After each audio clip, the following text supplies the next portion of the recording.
On behalf of the General Assembly, I have the honor to welcome to the United Nations His Excellency Mahmoud Abbas, President of the State of Palestine, and invite him to address the Assembly.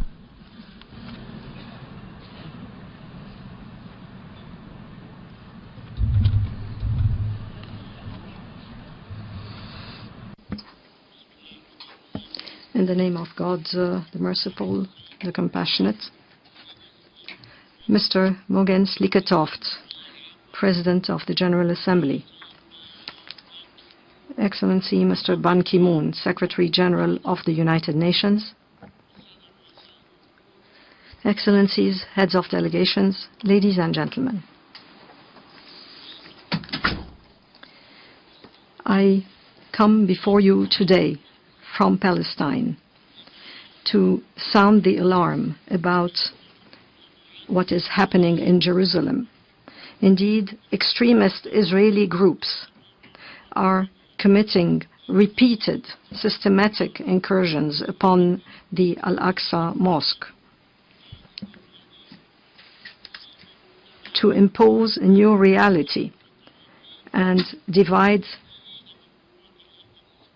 the Al-Haram al-Sharif temporarily, thus allowing extremists under the protection of Israeli occupying forces and accompanying ministers and Knesset members to enter the mosque at certain times, while preventing Muslim worshippers from accessing and entering the mosque at those times and freely exercising their religious rights.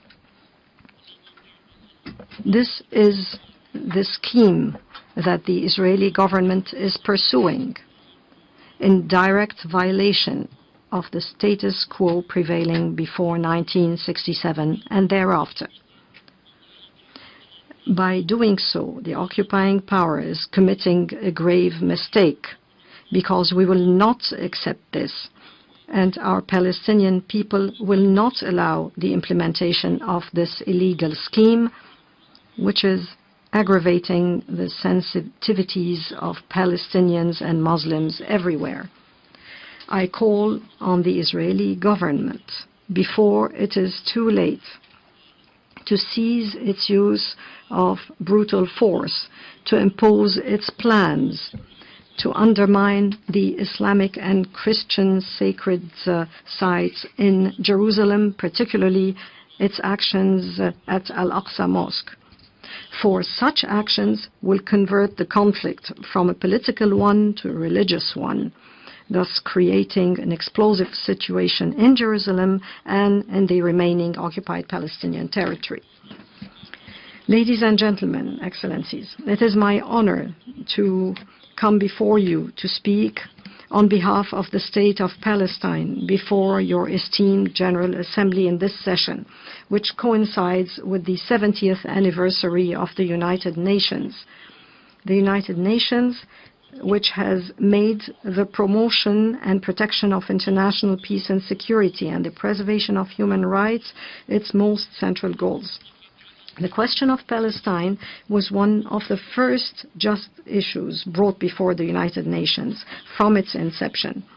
Yet, and regrettably, this issue has remained unsolved, as the organization and its members continue to be unable to end this injustice inflicted upon our people and to assist our people to exercise their right of self-determination and freedom in their independent and sovereign state. Ladies and gentlemen, I ask you to reconsider the history of the question of Palestine and the relevant United Nations resolutions. You will realize the obvious truth, that is, that a historic injustice has been inflicted upon a people and a homeland, a people that had lived peacefully in their land and made genuine intellectual, cultural, and humanitarian contributions to mankind. This people does not deserve to be deprived of its homeland, to die in exile or be swallowed by the sea, or to spend its life fleeing from one refugee camp to the other. Yet, regrettably, its just cause remains at a standstill after the passage of all these years.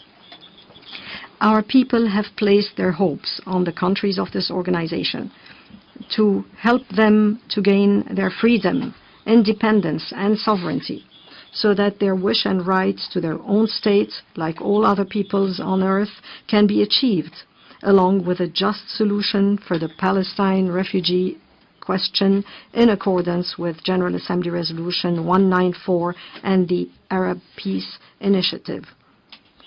Is it too much to ask? Mr. President, ladies and gentlemen, we are advocates of rightness, justice, and peace. While Palestine was partitioned into two states, according to which Israel was established 67 years ago, the second part of that resolution still awaits implementation. Palestine, the observer state at the United Nations, deserves full recognition and full membership. It is unconscionable in light of all the enormous sacrifices we have made.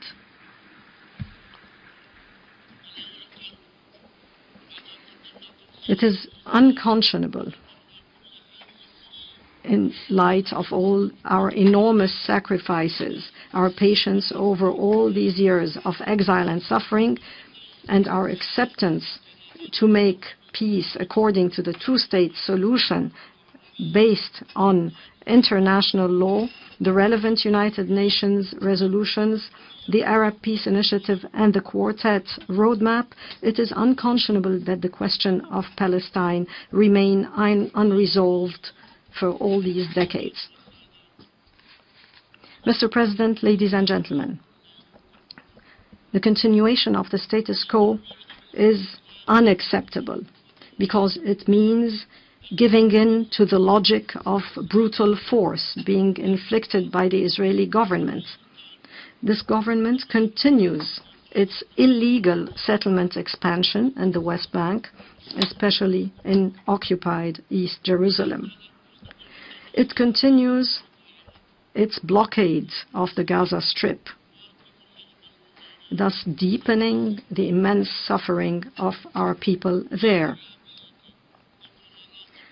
This is done in defiance of UN resolutions and agreements signed between the two sides, between us and them, under international auspices.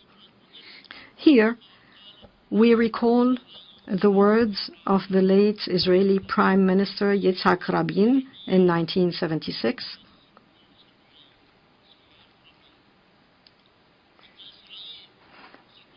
When he stated that Israel will become an apartheid state if it continues to occupy the Palestinian territory. And Yitzhak Rabin described the Israeli settlements on Palestinian land as a cancer. This is what Yitzhak Rabin has said. Why do they do that to us? The persistence of this matter prompts us to ask, do the votes by democratic countries against Palestine-related resolutions and Palestine's legitimate rights serve peace and those who believe in the two-state solution, or do they rather serve and encourage extremists and deepen their hatred and racism, making them believe that they are above the law to the point where they commit the burning of a Palestinian family, a whole Palestinian family, in the town of Douma in the West Bank,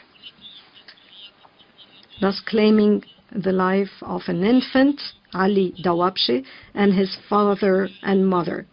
What is left of the family is an orphan child, Ahmed, 4-year-old,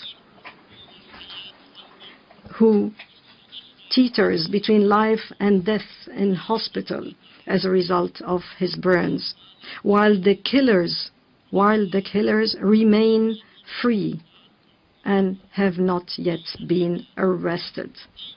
Where is justice? Where is justice? Where is democracy and the democratic state that claims democracy and the rule of law? This is not the first crime Before that, they burned alive, then killed the Palestinian child Muhammad Abu Khdeir in Jerusalem and the child Muhammad al-Durra in Gaza. And before them, thousands have been killed in Gaza and the West Bank. We still remember the Deir Yassin massacre of 1948 and all other crimes. All these are crimes that have remained with impunity. Until when will Israel remain above international law and without accountability? Due to time constraints, I shall not be able to discuss in detail how many Israeli violations are being committed against our people, how many repressive laws have been issued by successive Israeli governments, the latest of which is the formal instructions, governmental instructions given to fire live ammunition at and arrest and repress peaceful Palestinian demonstrators. Where do you see this happening? Why is it happening? Mr. President, ladies and gentlemen, we do not respond to the Israeli occupation's hatred and brutality with the same. Instead, we are working to spread the culture of peace and coexistence between our people and in our region. We are anxious to witness the day when our people and all peoples in our region will enjoy peace, security, stability, and prosperity. This cannot be achieved with continued occupation, settlement, colonization, the wall, the burning of people. I'm saying again, the burning of people, places of worship and homes, the killing of youth, children and infants, the burning of crops, and the arrest and detention of people without charge or trial. How can a state claiming to be an oasis of democracy and claiming that its courts and security apparatus function according to the law, how can such a state accept the existence of a so-called price tag gangs and other known terrorist organizations that terrorize and intimidate our people, their property and holy sites, all under the sight of the Israeli army and police, which do not deter or punish, but rather provide them with protection. Mr. President, ladies and gentlemen, is it not time to end this injustice? Is it not time to stop this suffering? Is it not time for the racist annexation wall to be dismantled? Is it not time for the humiliating and degrading checkpoints and barriers set up by the Israeli occupying forces in our land to be removed? Is it not time for the Israeli blockade imposed on the Gaza Strip to be lifted so that our people can move in freedom and dignity in their own homeland and outside? Is it not time to end the racist, terrorist, colonial settlement of our land, which is destroying the two-state solution? Is it not time for the 6,000 Palestinian prisoners and detainees in Israeli jails to see the light of freedom and to live among their families and communities? Is it not time for the longest occupation in history, suffocating our people, to come to an end? We ask you this question.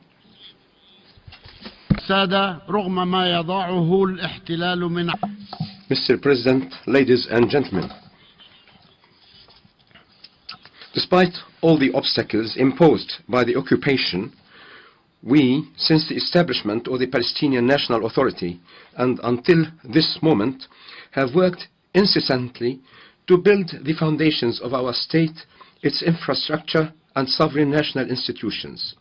We have made real progress on the ground as affirmed by several international bodies, especially the United Nations, the World Bank, and International Monetary Fund. We will continue our efforts and work with the support of our brothers and friends in order to strengthen our state committed to international standards, the rule of law, and transparency as a democratic and modern state of law. In this context, we highly value the efforts of the AHLC group under Norway's chairmanship and urge donor countries to continue to support a better life for our people and our efforts to develop our state institutions.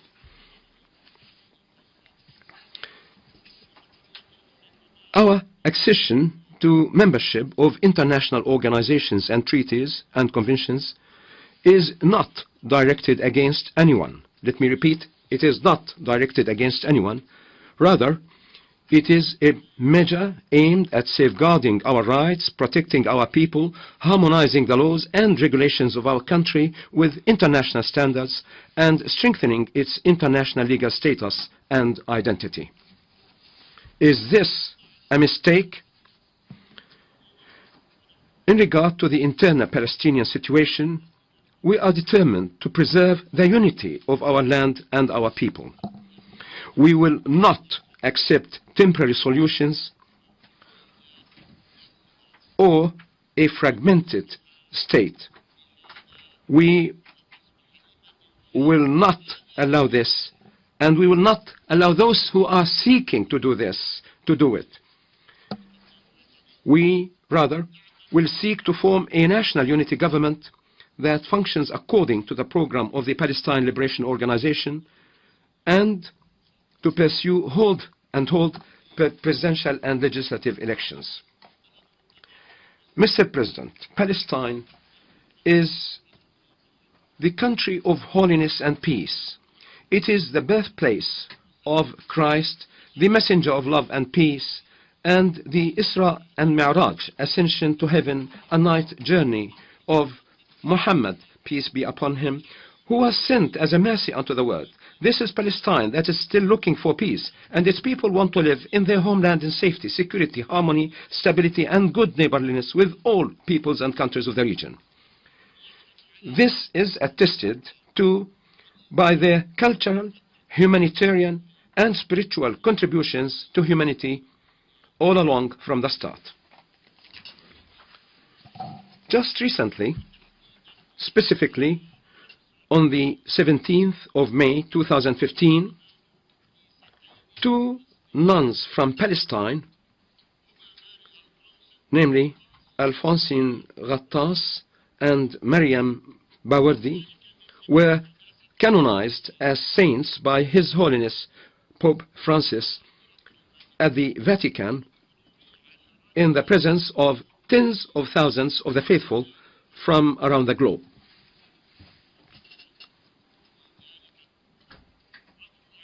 On that occasion, the flag of Palestine was raised at the Vatican, which recognized the state of Palestine as documented in the agreement signed between the Holy See and the state of Palestine. It is our hope that who have not done so will do that as soon as possible.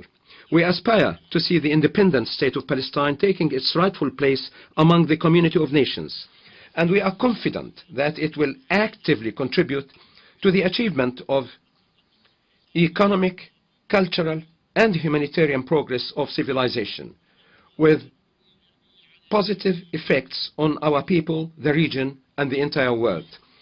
It is from Palestine and with Palestine that peace will be achieved. Those who would like to seek and promote peace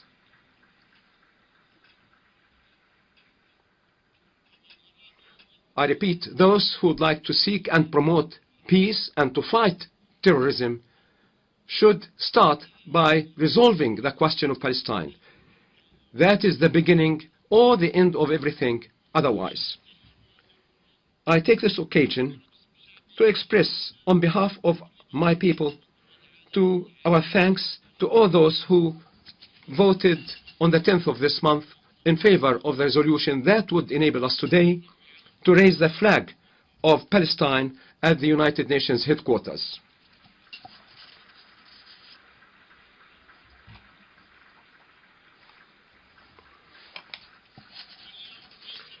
Today, or the day, God willing, is not far when we will raise the flag of Palestine in East Jerusalem, the capital of the state of Palestine.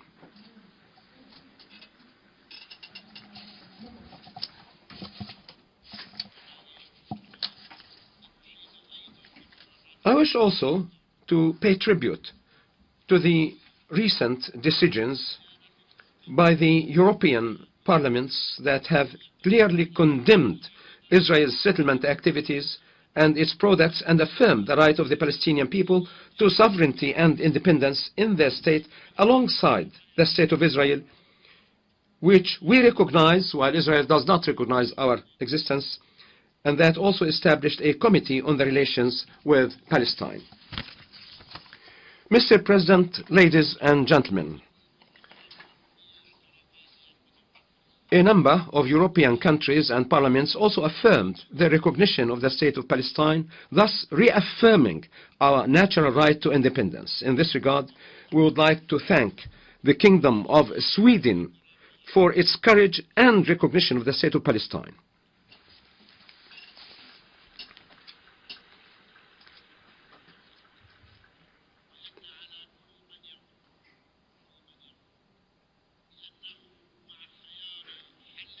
Indeed, everyone who says that they support the two-state solution must recognize the two states, not just one. If you recognize the two-state solution, why won't you recognize the other state? Today, I call upon those countries that have not yet recognized the state of Palestine to do so. We are fully confident that they will do so based on the conviction in the justice well deserved by our people and their cause. From this rostrum at the United Nations headquarters and against the backdrop of religious holidays, I extend a sincere call to the people of Israel for peace based on justice, security, and stability for all. I also call on the Security Council and the General Assembly to uphold their responsibilities before it is too late. I do sincerely hope that they would fulfill their responsibilities before it is too late. You are all aware that Israel undermined the efforts made by the administration of President Barack Obama in the past years, most recently the efforts undertaken by Secretary of State John Kerry aimed at reaching a peace agreement through negotiations. The policies and practices of the Israeli government and the positions of its Prime Minister and cabinet members lead to clear conclusions. That is, they are working with all their efforts in order to destroy the two-state solution that we are seeking on the basis of the resolutions of international legitimacy. There is no other explanation.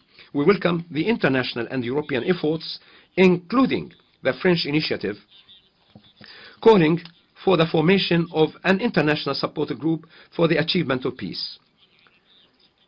The Arab states in their recent summit confirmed their support for a resolution by the Security Council that reaffirms the clear parameters for a peaceful solution in accordance with the two-state solution based on the pre-1967 borders, and that sets a time frame for ending the occupation. Since it is no longer useful to waste time in negotiations just for the sake of negotiations, what is required is to mobilize international efforts and to establish a framework to oversee an end to the occupation in line with the resolution of international legitimacy. Until then, I repeat, until then, I call upon the United Nations and particularly the Secretary General of the United Nations, the President of the General Assembly, to provide international protection for the Palestinian people in accordance with international humanitarian law. We are asking for your protection. We need your protection. We need international protection. We cannot maintain the status quo. We are being hit from all sides. Aggressions are made against us from every corner. We find no protector. The only resort we have is the United Nations. We submitted an application for this. Please, please, please, we call upon you, we plead to you, we need your international protection. Ladies and gentlemen, we have tried to bring pressure to bear on Israel to implement the signed agreements and to negotiate in conformity with a two-state solution through direct contacts with the Israeli government. Yes, we do maintain direct contacts with the Israeli government, as well as through the United States, the Russian Federation, the European Union, and the United Nations, the Quartet members, and other parties. However, the Israeli government insisted on continuing its destruction of the two-state solution and on entrenching two regimes on the ground. An apartheid regime that is currently in place and imposed on the territory of the state of Palestine and against the Palestinian people on one hand, and another regime of extensive privileges and protection to the Israeli settlers on the other hand. On our occupied territory, the occupied territory has two systems, the apartheid system and the other system that extends extensive privileges to the Israeli settlers. Is this possible? Is this admissible? This is the question we pose to the United Nations. The transitional Oslo Agreement and its annexes and the subsequent agreements signed with Israel stipulated that the agreements should be implemented within a time frame of 5 years ending in 1999. Ending with what? With full independence for the state of Palestine and the termination of the Israeli occupation. But Israel stopped the completion of the process of withdrawing its forces from areas classified as B and C, which represent, repeat, these two areas represent more than 60% of the territory of the West Bank, including East Jerusalem. Instead, Israel intensified its settlement activities everywhere and breached all agreements. I repeat, breached all signed accords. Some of those agreements have been signed by the current Israeli Prime Minister. Since the speech of President Obama in Cairo,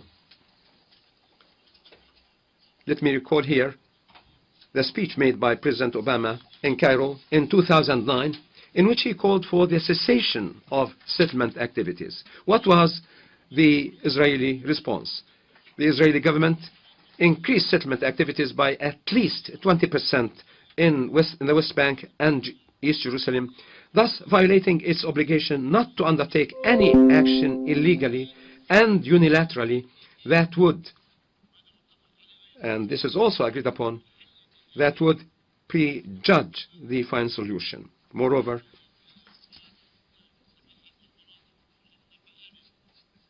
the occupying power has repeatedly infringed upon the areas classified A, which are supposed to be under full Palestinian security jurisdiction and in which we have developed the institutions of our Palestinian state.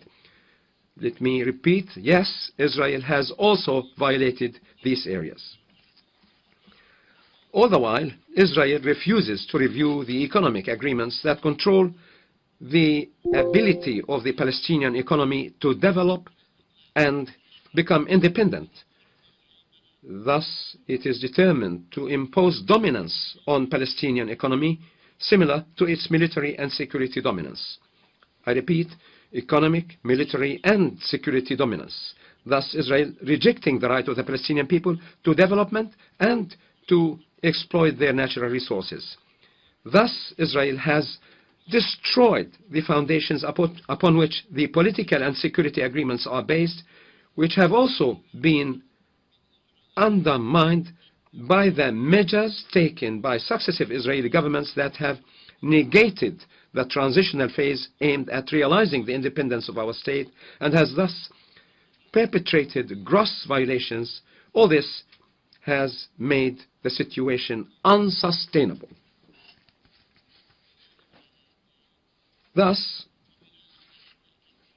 and given all that data, given that background, here we declare that as long as Israel refuses to commit to the agreements signed with us, which render us a pro forma authority without real powers, and as long as Israel refuses to cease settlement activities and to release of the Palestinian prisoners in accordance with our agreements with Israel, Israel has thus left us no choice but to insist that we will not remain the only ones committed to the implementation of those agreements, while Israel continuously violates them. We therefore declare that we cannot continue to be bound by these signed agreements with Israel, and Israel must assume fully all its responsibilities as an occupying power, because the status quo cannot continue, and the decisions of the Palestinian Central Council last March are quite specific and binding. As long as Israel is not committed to the signed agreements and undermined all agreements, we, for our part, are not committed to those agreements, and Israel must bear full responsibility for this development and this situation. This is a decision taken by the Palestinian parliament, and I am declaring it right here and now. Our patience for a long, long time has come to its end, and it seems that they are not listening to the truth, and Israel should resume its role as an occupying power and bear responsibilities under that concept. The State of Palestine, based on the 4th of June 1967 borders with East Jerusalem as its capital, is a state under occupation. Yes, we are under occupation, exactly as many countries had the same status during the Second World War. It is to be recalled that 137 states, I repeat, 137 states recognized our state. That is 4 times the number of states that recognized Israel at its foundation. I repeat, 137 countries. And there is universal recognition of the right of self-determination of our people. Here I would like to further recall of General Assembly Resolution 6719 of 2012, which emphasized that, which accorded to Palestine observer state status, reaffirmed that the Executive Committee of the Palestine Liberation Organization would be the interim government of the State of Palestine, and that the Palestinian National Council is the Palestinian Parliament of the State of Palestine. Why, given all that, Israel does not recognize the State of Palestine? I must reiterate, the current situation is unsustainable, and we shall start implementing the declaration I have just announced by legal means. We shall not resort to violence. We shall resort to peaceful and legal means to implement that. Either the Palestinian National Authority would be a transitional power, moving the Palestinian people from under occupation to independence, or Israel, the occupying power, must fully bear its responsibilities. At the same time, based on our commitment to the principles of international law, the State of Palestine will continue its efforts to accede to international conventions and organizations. All of them, all international organizations. This is our right to accede to all of them, because this would be fully in line with and harmonizing our status with international law.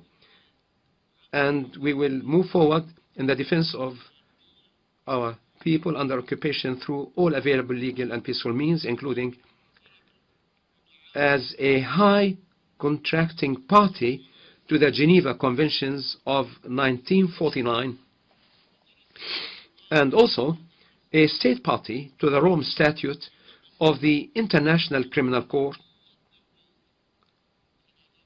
Yes, Palestine is a member of the International Criminal Court. Those who fear international law and international courts must cease from committing crimes.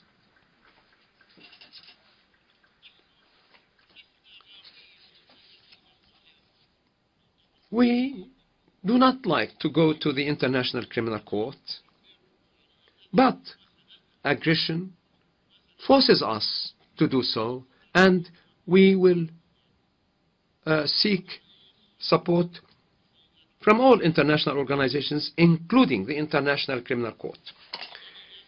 Mr. President, Excellencies, ladies and gentlemen, despite all that, my hands remain outstretched for the just peace that will guarantee my people's rights, freedom, and human dignity. I say to our neighbors, sons of the Israeli people, sons and daughters of the Israeli people, that peace is in your own interest and in our own interest and in the interest of your future generations, our future generations. Narrow vision is destructive. To be introvert is destructive. It is my sincere hope that you will consider the dangerous reality on the ground and look to the future and accept for the Palestinian people, repeat, accept for the Palestinian people what you accept for yourselves. Then you will find that the achievement of peace will be possible and you will enjoy security, safety, peace, and stability. These values are the aspirations that we also seek to realize for our Palestinian people. Once again, I thank you for your kind attention, Mr. President. Ladies and gentlemen, may peace, mercy, and blessings of God be upon all of you. Thank you.